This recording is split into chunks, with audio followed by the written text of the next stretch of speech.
My name is Daniel Harrow. You're listening to the Macabre Record, where I follow the trail of forgotten crimes, places that carry whispers in their walls, and people who leave behind more than just memories. Today's episode takes us to Massachusetts, specifically to a town that once flourished during the age of steam and soot, industrial ambition rising with every brick laid along the Merrimack River. The year was 1890. The town, Ashford Hollow. Just north of Lowell, far enough inland to remain hidden, yet close enough to feel the pulsing beat of New England's growing cities. Ashford Hollow was a town that history forgot, but it did not forget history, not the kind etched into floorboards or bleeding through the cracks of a stone foundation. In 2023, during the renovation of what locals called the Calder House, a once stately Victorian manor at the edge of town, construction workers made a chilling discovery beneath the basement floorboards. Not one,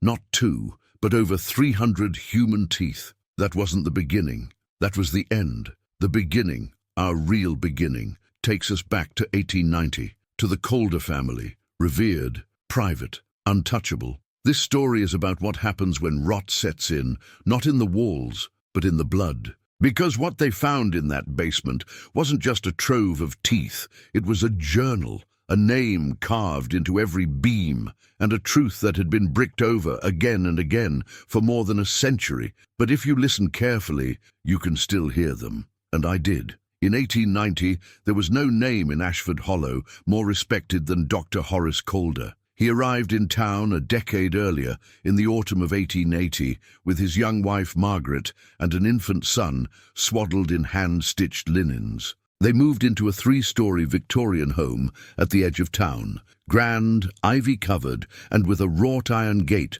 that creaked no matter how much oil you applied. To the town, Dr. Calder was a man of science, a man of faith, and a man of means. He was the only physician within a 15-mile radius, and his patients described him as both compassionate and efficient. He made house calls well into the night, accepted payment in the form of chickens or sacks of grain, and was known to provide free care for orphans or fallen women, as the town euphemistically labeled them. Margaret Calder, meanwhile, was seen as the picture of gentility. A reserved but elegant woman, she organized church luncheons, taught scripture at the Methodist mission, and often walked through town with a lace parasol, never letting her shoes touch a speck of mud. They had 3 children, Jonathan the oldest, Anna, quiet and pale, born sickly, and Thomas the youngest, a boy often seen chasing cats or hiding under church pews. Together, the Calders were considered a model family. Their home, the Calder House, was described in the town registry as the finest residence in Middlesex County, outfitted with modern plumbing, a servant's wing, and an expanded cellar for the doctor's anatomical studies. Yes, the cellar. Doctor Calder had been granted a special license by the county to conduct anatomical research. Bodies of the poor, the unclaimed, and the convicted dead were sometimes donated to science. Townsfolk said that's where the smell came from, the odd, almost metallic stench that drifted up from the basement during the hotter months. But no one asked questions, because Dr. Calder treated your daughter's fever. He pulled your brother back from typhoid. He delivered your babies. And for that, he was owed something more than gratitude. He was owed privacy. Yet if anyone had looked a little closer, if anyone had stepped too far past the doctor's fence, they might have noticed the windows in the children's rooms were nailed shut, or that no child was ever seen entering school. But in Ashford Hollow, appearances were everything, and the Calders appeared flawless. That illusion wouldn't crack, not for years, and not until one child went missing. And another was born that no one remembered Margaret carrying. The first whisper came in the winter of 1892. Her name was Lily Parker, 11 years old. Brown curls, freckled cheeks, a fondness for paper dolls. She lived just 2 streets down from the Calders and often delivered milk with her father in the mornings before school. One morning, Lily simply didn't come home. Her father claimed she'd gone out early to deliver a scarf to Margaret Calder, something she had sewn during church charity nights. Witnesses claimed they saw Lily walk up the Calder Drive around 7 a.m. No one saw her after that. Her father was frantic, searched the town, then the woods, then the river. He knocked on the Calder door twice. Each time, Margaret opened it with the same practiced sympathy. She said Lily had dropped off the scarf and left shortly after. Said she was such a sweet child. Dr. Calder joined the search. He walked the riverbanks with the pastor. He drafted a missing poster. He even offered his own money for a reward. But Lily was never found. And then life continued, because that's what life did in Ashford Hollow. It wasn't until decades later, when town ledgers were digitized, that someone noticed something strange. The Calders received a new domestic servant in February 1892, a girl listed only as LP, age 12. No school registration, no pay ledger, no surname, just initials. It was filed under Domestic Apprentice with no signature. That ledger was buried under water-damaged records in the town hall basement until 2009, but by then it was far too late. Back in 1892, no one questioned a family like the Calders, but there were other strange things. A man named Benedict Holmes, who delivered coal to the Calder house, noted an odd feature: an entire stack of charred wooden toys at the base of the basement furnace, carved animals, dolls with missing eyes, painted tops. He mentioned it once in passing to his wife. "Strange how they always burn the children's things," he said.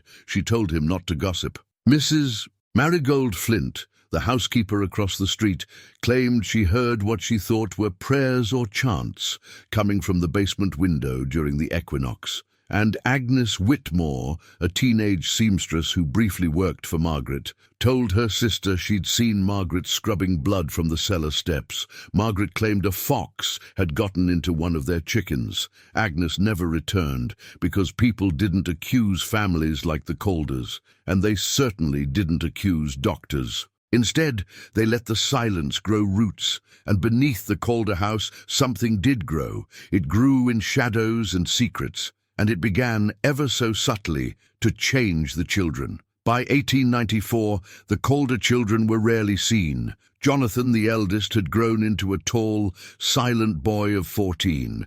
He was described as well-dressed, polite, and peculiar. When he did speak, it was often in strange phrases, scripture warped with fragments of Latin, words people couldn't place. Anna, at 12, was still pale, still ghost-like. She never walked without gloves. In one brief appearance at a church gathering, her sleeves extended to her wrists despite the summer heat, and her eyes darted constantly, like she was waiting for something. Thomas, the youngest, had not been seen at all in over a year. Margaret once told a neighbour he had been sent to family in Providence. No letter ever confirmed that. And then there were the other children, because more appeared. In 1895, a delivery man claimed he saw 3 young girls in white dresses lining up behind the Calder house. He thought they were visitors, but no one else in town had seen them arrive. That same year, 2 new names were added to the church registry under Margaret Calder's hand: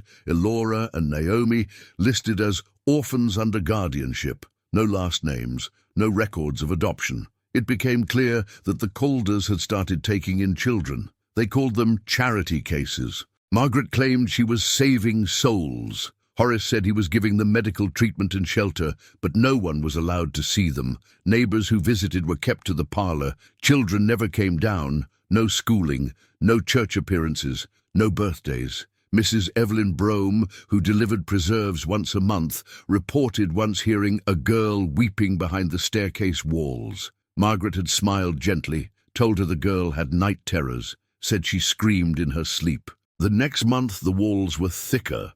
The wainscoting doubled in height. By 1896, the Calder house had become something closed off. Visitors were turned away with polite refusals.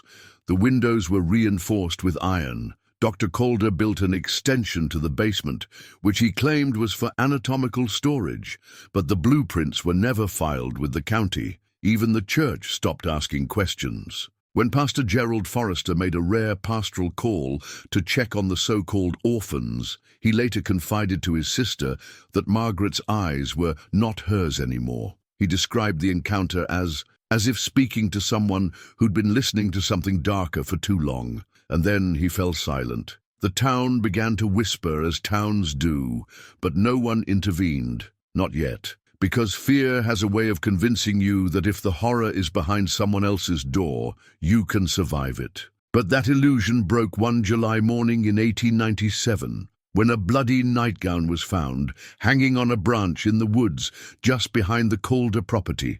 A child's size, and stitched into the collar was a name that didn't appear on any town registry. Elsie. The morning the nightgown was found, it was already stiff with dried blood. The white cotton, stained rust red, fluttered from the lowest branch of a birch tree just behind the Calder property line. It was a child's garment, small, handmade, with delicate stitching and a single name sewn into the collar, Elsie. But there was no Elsie in Ashford Hollow, not in any classroom, not on any census, no birth certificate, no church record. The man who found it was Joseph Reddick, a woodsman who had been foraging for mushrooms. He brought it straight to the sheriff's office, hands trembling. The sheriff at the time was Edgar Merrill, a man in his 50s with more bark than bite. Known for dealing with drunkards and fence disputes, not bloody garments and phantom names. He sent 2 deputies to investigate. They knocked on the Calder door that afternoon. Margaret answered, as always, with her calm smile and pressed dress. She invited them in for tea. When asked about the nightgown, she didn't flinch. Said she didn't know any Elsie. Said perhaps a gypsy child had passed through. Said they often left things behind. When one of the deputies, a younger man named Harlan Quinn, asked to check the woods behind the home, Margaret's voice changed. Not her tone, but her words. She said, "You may search, but you'll find nothing you were meant to see." They did search, and technically she was right. They found nothing. No graves, no blood, no signs of a struggle. But what Deputy Quinn did find was more psychological than physical. He would later testify, though never publicly, that when he stepped behind the back hedge, the air changed, grew heavier, as if the trees were pressing in. He found a child's shoe caught in a bramble, black leather, tiny, worn through at the sole. He kept it, quietly. That same night, Quinn returned alone. Around 2 a.m., carrying only a lantern and a journal. He snuck behind the Calder house and toward the cellar doors. They were padlocked, reinforced. But as he described in his personal notes, he saw light beneath the cracks in the door, a dull, reddish glow, flickering. He heard a voice, Margaret's, speaking in a language he couldn't place. And then a scream. Not loud, not panicked, just brief, sharp, cut off. He ran. The next morning he turned in his badge. He left town a week later. No report was ever filed, but his sister, Evelyn Quinn, kept his journal, passed it down. It would surface in 2019, when a group of historical archivists began digitizing 19th-century law enforcement records. It described a house where the wood breathes, and faces behind the walls, pressing out like damp paper. At the time, however, the Calder home remained undisturbed, except by one woman, a nurse. Frances Mill, 26, hired by Dr. Calder himself to assist with his growing household. She arrived in September 1897. She lasted 13 days. And then she was admitted to the Danvers Lunatic Asylum. Her medical intake noted, patient exhibits extreme paranoia, non-verbal episodes and night terrors. Found clutching a child's tooth embedded in her palm. Refuses to speak except to repeat the phrase, "They are below the beams." Her records were sealed by court order 2 weeks later, at the request of Dr. Calder, but not before she gave a single testimony. A written statement, scribbled and shaky, left behind in the asylum's chapel pew. I saw the child with no tongue. I saw the cellar without end. I saw the walls eat the sound. God does not live beneath that house. In the winter of 1898, Ashford Hollow experienced a stretch of bitter cold, so severe that the river froze solid enough to hold the weight of horse-drawn carriages. Fires burned in every hearth, and smoke poured from chimneys like silent cries. It was in this cold, grey stillness that Clara Winthrop, a regional child welfare clerk from Boston, arrived in Ashford Hollow. Her visit was not accidental. Several months earlier, a cryptic letter had been received by the State Office of Child Welfare. No return address, no signature. It contained only a single page of paper, yellowed and stained, typed, not handwritten. There are children being held beneath the Calder home. They do not leave. They do not speak. There are more than 7. They are not all alive. The letter was dismissed at first, but a second arrived weeks later, this time including something else. 2 human teeth, one still blood-caked at the root. Reluctantly, the state sent Clara to investigate. She was 31, unmarried, and known for her thoroughness. A plain woman with a mind like a ledger, sharp, methodical, unforgiving. She arrived in Ashford Hollow by train and walked from the station through crusted snow to the Calder home. She would later describe the town as polite to the point of menace, smiles that didn't reach eyes, doors that closed too quickly, and whispers that stopped when she passed. At the Calder house, she was greeted by Margaret. Horace was away on what he claimed was a medical excursion in Worcester. Clara stated her purpose with confidence, said she needed to verify the well-being of any minors in residence, as required by State Code 48B. Margaret's smile didn't falter. "The children are resting," she said, "but of course come in from the cold." What Clara saw that day was,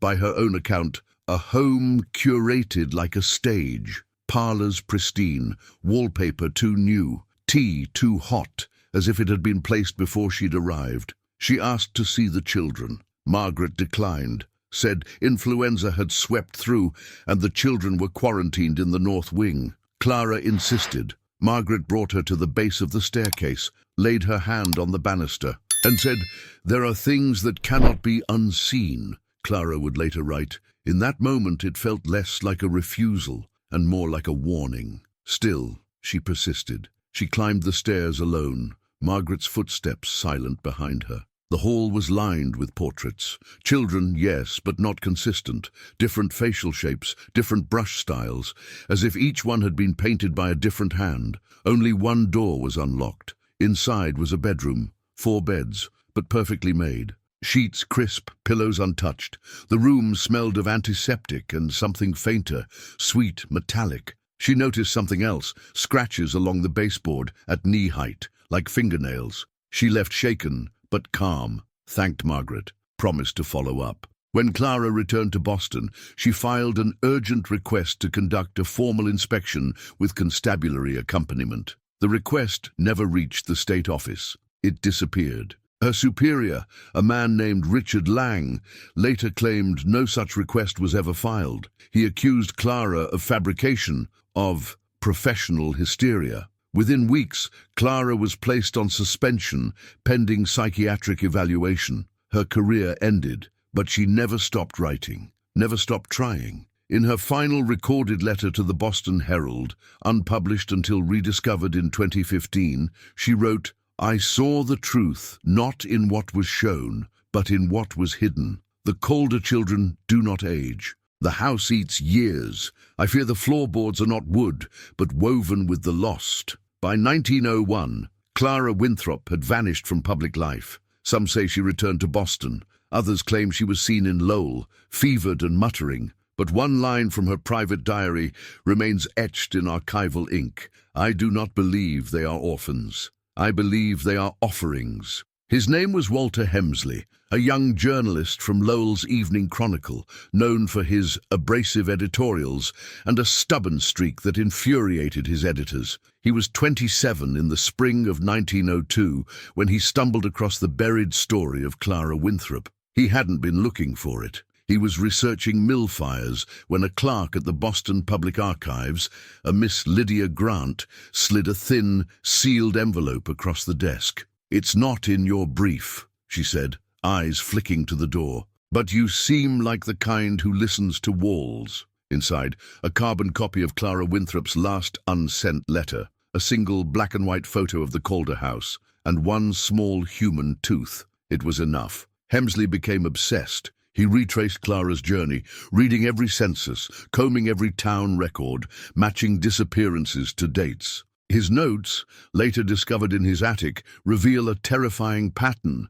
Between 1883 and 1901, 13 children were recorded as missing within a 30-mile radius of Ashford Hollow. Not one case was solved. 6 had last been seen delivering food or goods to the Calder home. 2 were listed as having moved to relatives that no one could ever verify. 3 were listed in church documents only, never appearing on state birth rolls. And 2, Elora and Naomi, the orphans introduced by Margaret in 1895, disappeared from the church records entirely by 1898, their names scratched out. Hemsley dug deeper. He wrote letters to regional cemeteries, posed as a historian, discovered that Dr. Calder had acquired a private burial plot in 1890, but no markers were ever erected, no death certificates filed, just a name on a ledger, Calder, 9 spaces reserved, 9. He also uncovered architectural plans of the Calder house, original drawings signed by its builder, Leopold Dunn, in 1879. There was no mention of a second basement. But Hemsley had a lead. Dunn's great-grandson, Emmett, still lived in Ashford Hollow, and one rainy evening, Walter knocked on his door with a bottle of rye and a stack of drawings. The 2 men talked for hours. Emmett, though hesitant, shared something that would change the course of the investigation, his grandfather's construction journal. In it, dated August 7, 1879. Client requested sub-foundation chamber not included in final blueprints, said it was for dry anatomical storage, no permits filed, no city knowledge, access through false wall behind coal chute, reinforced with iron. He paid double. Walter took the journal and left that night with shaking hands. He now had proof. There was a second hidden level beneath the Calder home, and something or someone was being kept there. He drafted his story, titled it Beneath the Beams, The Orphans of Ashford Hollow, but the piece was never published, because Walter Hemsley disappeared before he could deliver it. His last known act was boarding a carriage bound for Ashford Hollow on October 2, 1902. The driver, Elias Northrup, testified that Walter exited at dusk at the foot of the Calder estate, carrying only a satchel and a crowbar. He was never seen again. When questioned, Dr. Calder said he'd never heard of the man. Margaret claimed they'd been out of town that evening. No search warrant was ever issued, but in the Lowell Library archives, stored in a manila envelope labeled Unfiled Do Not Discard, a portion of Hemsley's journal was found. The final page read, I have seen the corner of something vast. The beams bear names, the walls bleed, and there are still children. Still. The house is not a house, it is a mouth. After Walter Hemsley's disappearance, the Calder home once again swallowed suspicion like ash into a chimney, but not everything could be buried. Over the next decade, rumors of the house persisted, passed through whispered barroom talk, stitched into the stories of schoolchildren who dared each other to touch the front gate, and folded into the half-mad ramblings of those who had come too close.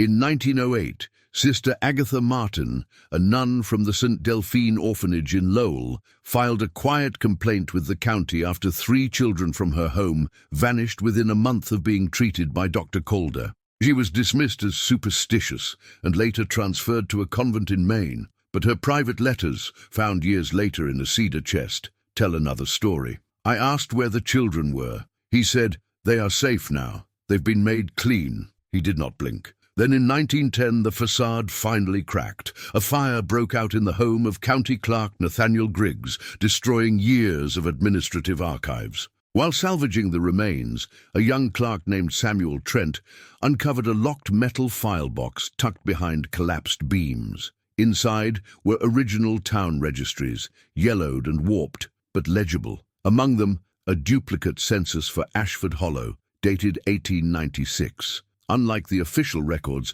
this one contained additional names. Children, dozens of them. Some marked with red wax seals, others crossed out with dark ink. Several were listed under the Calder household, but with no parentage or previous residence, and their ages disturbingly consistent. Every child listed was between 9 and 13 years old. Trent brought the records to the county office, demanding an internal review, But before it could proceed, he was fired for misconduct. The files vanished again, but Trent hadn't told them he'd made copies.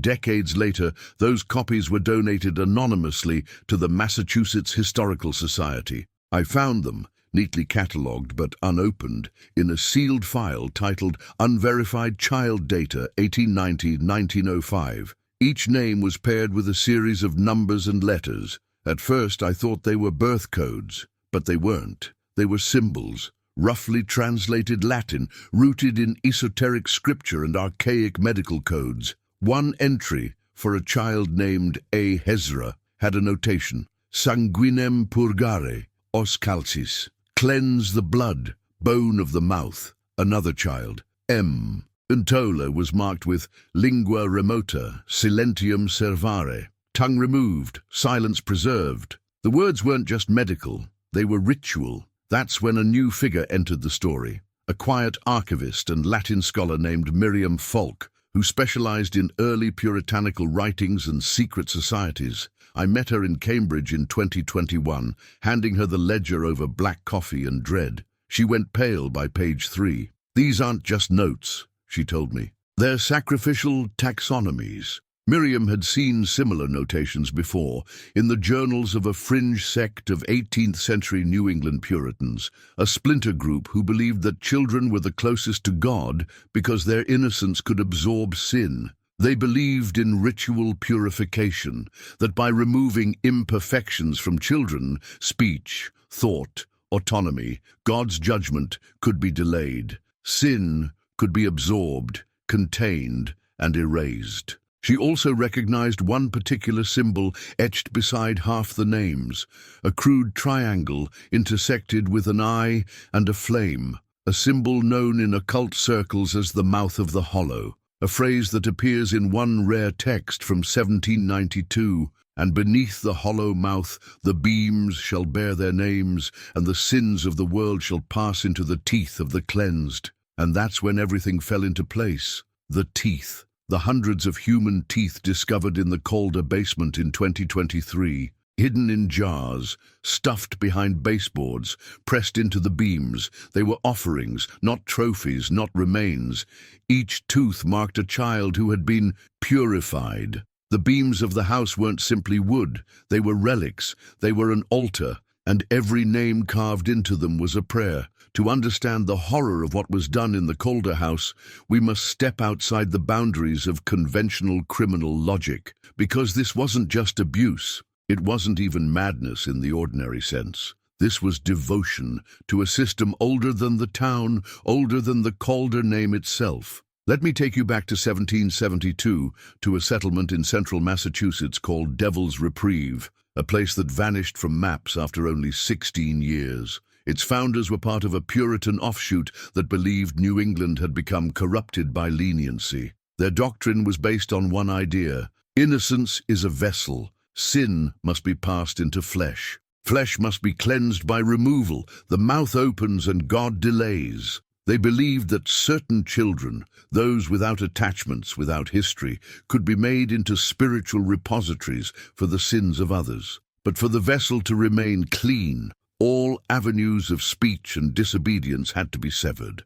The tongue was removed to silence sin. The teeth were extracted to release the transgression. The child's name was burned from public record to make them nameless in the eyes of God. There are records of this belief system buried in old Unitarian condemnations, fragments of journals from Salem's outer communities, and one particularly gruesome personal diary from a woman named Temperance Hawes, discovered in a cellar in Shrewsbury. "When the child cries, we chant. When the child stills, the light flickers. He is pleased." This belief did not vanish. In fact, documents suggest it survived underground, a generational ritual passed down through whispered scripture and concealed rites, carefully rebranded as anatomical study, guardianship, or therapeutic discipline. Miriam Falk, the Latin scholar I consulted, made a stunning connection in 2022.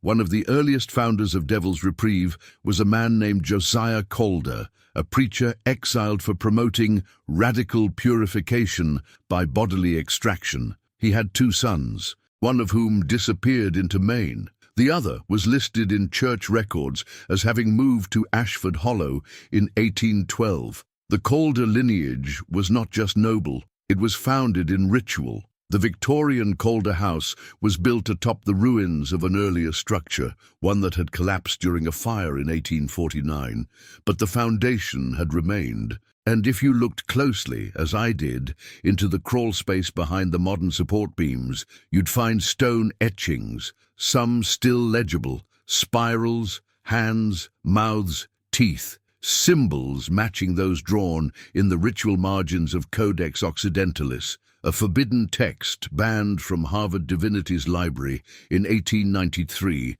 for theological perversion and anthropological corruption. It was in this foundational faith, a faith passed from Josiah to Horace, that the crimes took root. Dr. Horace Calder, for all his education, was a man gripped not by science, but by inheritance. He saw himself as a purifier, a conductor of holy silence. The children taken in were not adopted. They were collected, each marked with a ritual code, each stripped of name, voice, and family. They weren't simply abused, they were transformed into mute vessels, their mouths emptied of sin, their teeth, their innocence, removed and hidden in corners, walls, jars. Some even embedded into the beams of the house, as if to bind the structure to their silence, as if the house itself would hold them still, forever and still. Still, in the Calder journal, found in a rusted tin behind a false wall in the basement, he writes, "Some scream until the last breath, some never fight. The quiet ones last longer, they are closer to him. When they are emptied, I feel clean. When they stop looking at me, I know it is done." The journal ends with this line, "Soon I will need another. The house is hungry again." By 1911, the whispers in Ashford Hollow had grown too loud to ignore. Children still vanished. Mail carriers refused to deliver directly to the Calder gate, and beneath polite smiles, townspeople spoke in clipped tones and crossed themselves when walking past the ivy-covered house. But it wasn't until the body of a boy, 9 years old with a missing jaw, was found half-buried in the frozen creek bed 2 miles from town that something snapped. The child had no name, no shoes, no coat. In his palm was a tooth, not his own. This time, the authorities didn't come from Ashford Hollow. They came from Boston, led by Inspector Nathaniel Cormack, a stoic, stern-eyed man whose reputation had been built on exposing a secret asylum scandal in Berkshire. Cormack wasn't swayed by small-town reverence. He didn't care who Dr. Horace Calder was. He arrived with a team of 6, a warrant in hand, and the full backing of the state. The raid occurred on January 17, 1912, just after dawn. Margaret Calder answered the door. She did not scream. She did not resist. She simply stepped aside and said, "I told him you would come." What the investigators found has since been sealed in nearly every official record. Only fragments remain, pulled from archived depositions, recovered diary entries and unofficial notes smuggled out by a reporter named Lucian Bell, who accompanied the raid undercover. The house was cold, too cold, as if the fires hadn't been lit in weeks. Food rotted on the table untouched, dust thick enough to leave handprints, and a smell, not of decay, but of iron and earth. They searched the first basement, found jars, dozens, each labeled with a date. Inside, human teeth, some filled to the brim, some with only a single molar. One of the officers vomited into a bucket. In the coal chute, they found the false wall described in Leopold Dunn's construction journal. It was real, reinforced with iron. The hinges shrieked as it was pried open. Beyond it, the second basement. There were no lights, only lanterns and the thick, breathless dark. The stairwell descended 25 feet into packed soil and stone. What they found down there was not just storage. It was a chamber. Stone walls carved with spirals, teeth and eyes. Rows of shallow alcoves dug into the walls, like wombs or graves, each just large enough for a child. Most were empty, but not all. 2 skeletons were found in fetal position, their jaws removed post-mortem. One was estimated to be 11 years old, the other younger, gender unconfirmed. Near the center of the chamber was a large wooden table, scored, stained. Above it, hanging from rusted iron hooks, were chains, and embedded into the wooden support beam overhead, names, carved with careful precision, 12, 2 dozen. Some scratched over with new names carved beside them, some repeated. Lucien Bell, in his private journal, described it as an altar built on silence. In the farthest alcove, hidden behind a torn curtain of rotted muslin, they found a single living child, a girl, no more than 10, her hair white with dust, her limbs trembling. She did not speak,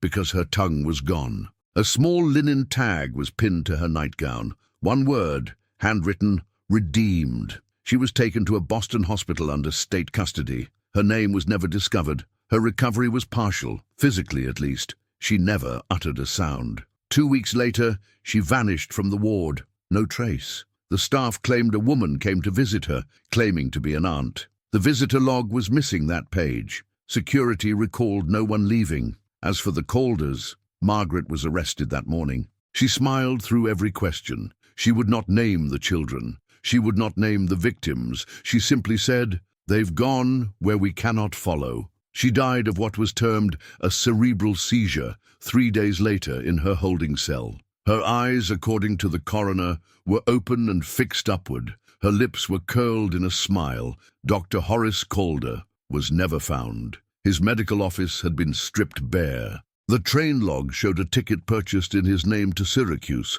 but he never arrived. Some believe he fled the country. Others say he never left that house. One theory, that he was walled in behind the chamber's final stone, buried alive among the children he had cleansed, and the house itself condemned, fenced off, sealed, but never demolished, until 2023. And when those construction workers opened the floorboards, the teeth spilled out. The raid on the Calder home was meant to bring justice, but in the months that followed, it became painfully clear justice had come too late. With Dr. Horace Calder vanished and Margaret Calder dead, there were no trials, no testimony, no cross-examination, only a hollow silence, one that seemed to echo in courtrooms and newsrooms alike. Ashford Hollow's local officials moved quickly to distance themselves. The town's mayor issued a single press release calling the events deeply regrettable and urging citizens to pray for the families affected, but no families came forward because there were no known next of kin, no mothers to reclaim the children, no fathers pressing for answers. Most of the names found carved into the basement beams matched no state records. They had been erased from paper before they were erased from the earth. Of the remains discovered in the second basement, only 5 were identified using pre-existing dental impressions and rare public records. One of them was Lily Parker, the 11-year-old girl who had gone missing in 1892 after delivering a scarf to Margaret Calder. Her remains were found partially buried beneath a broken section of wall. Her dental match, confirmed through a local dentist's preserved logbook, one that noted her final cleaning weeks before her disappearance. Another child, identified only as Elsie, matched a church-stitched name tag found on a bloodied garment recovered from a storage trunk. She was missing 3 ribs and had healed fractures to both wrists. The surviving girl, the one discovered alive in the chamber, remains a phantom in the record books. The official state log lists her as Jane Doe, Calder survivor, but I found her. Not her name, not her address, but her voice. A series of tapes, recorded in the early 1980s, archived under a sealed psychiatric file at the Massachusetts State Hospital. The recordings were filed under Patient 01417, Elective Mute, Trauma-Based. The voice on the tape isn't hers. It's the voice of the psychiatrist reading aloud transcribed statements written by the patient. In one of them she writes, "I don't remember my real name, but I remember the songs. They would hum while they took our teeth. We were told it was to make room for God." Another entry. There were others. Some stopped moving. Some sang to the walls. One girl drew pictures on her skin with the bits of bone. And then, he said, "We were vessels. That pain makes the soul lighter." She was moved to a secure care facility in Maine in 1987. The records end there. But perhaps the most disturbing document I found wasn't in the state archive.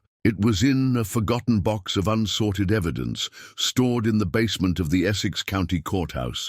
Inside was a notebook belonging to Lucian Bell, the undercover reporter who had entered the Calder house during the 1912 raid. Its final entry, dated 3 weeks after the raid. The structure of that house is wrong. The beams hum at night.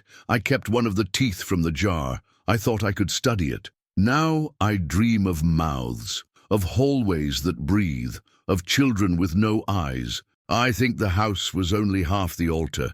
The other half was us, the ones who saw and did nothing. He hanged himself in 1913. After the scandal faded from the papers, the house was sealed by court order. The land was labelled unsuitable for residential development. No one asked why. For over a century, it stood untouched, windows blackened, ivy covering the rot, until 2023, until the demolition began. And when the foundation was torn open, the final count of discovered teeth exceeded 364. Some were preserved in glass jars, others cemented into the corners of the floor. Some so small, so new, they had never belonged to a child old enough to speak. Each one was catalogued, but only 19 could be linked to names. The rest remain unknown, and maybe that was always the point, to make them disappear completely, not just their bodies, but their histories,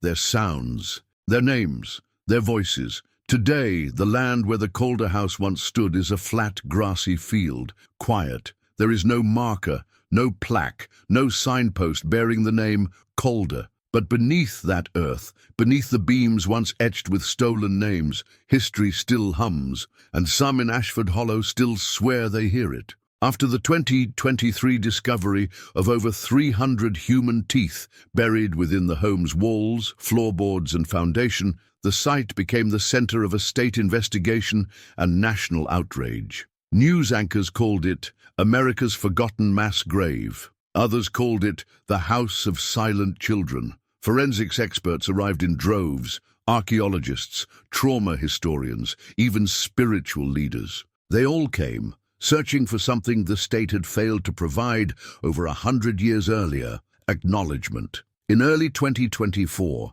the Massachusetts State Historical Commission officially recognized the Calder case as a systemic failure of legal, religious, and medical institutions to protect vulnerable children across 4 decades.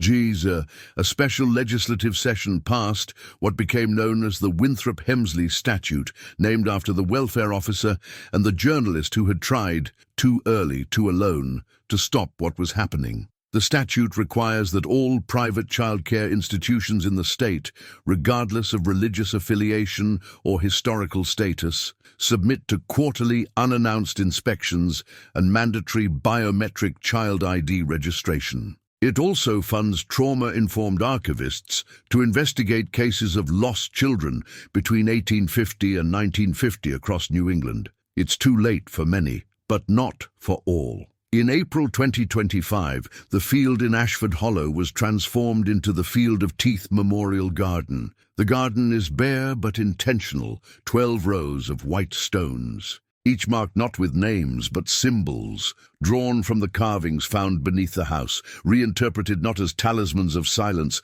but as emblems of mourning and reclamation. A single plaque stands at the entrance. It reads, "To the children who were made voiceless, we see you now.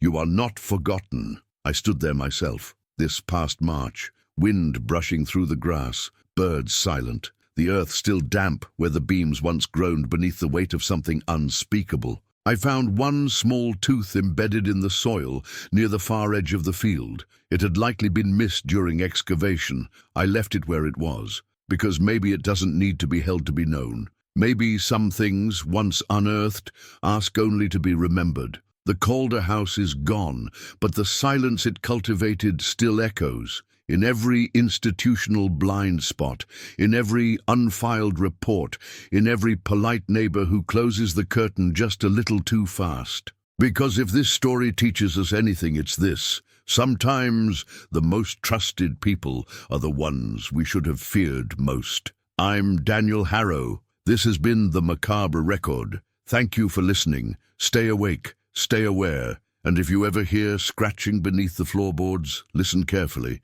It might be a house, or it might be the ones we forgot to save.